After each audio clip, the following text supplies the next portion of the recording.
and we don't think. We don't think, except for ourselves, and it comes down to greed. You know, we're selfish, and we want what we want, and we don't even think of what the end results might be.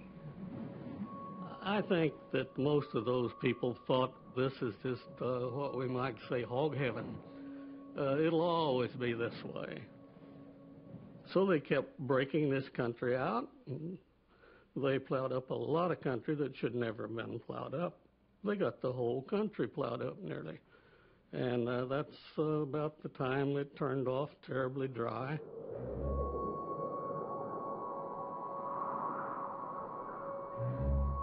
Whirlwinds had always danced across the fields on hot, dry days. No one took much notice that these swirls of dust were growing thicker, taller, and faster than usual. Then, in the summer of 1931, the rains stopped. Wheat withered in the fields, leaving the land naked and vulnerable to the menacing winds.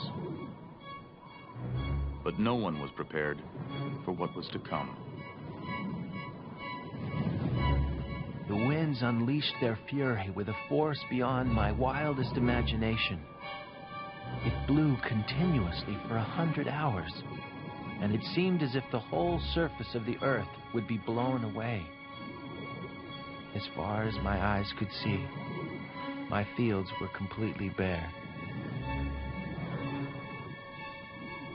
As dust enveloped the atmosphere, it got into the eyes, the nose, the mouth. Breathing became difficult.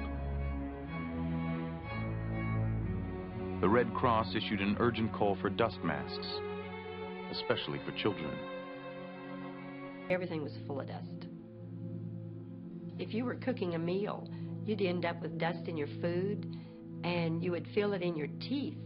You'd start to eat, and when you would drink water or something, you would grit down, and you always felt like you had grit between your teeth, you know. It felt terrible. The next day, when Mother and my grandmother started cleaning out the house, they were taking the dirt out in buckets full. They were scooping it up onto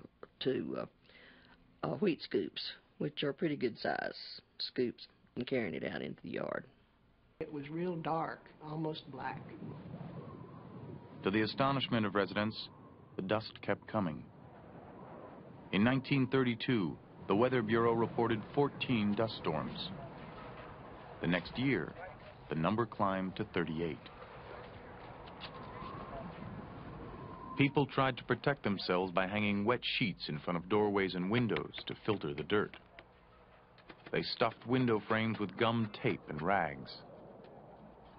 But keeping the fine particles out was impossible. The dust permeated the tiniest cracks and crevices.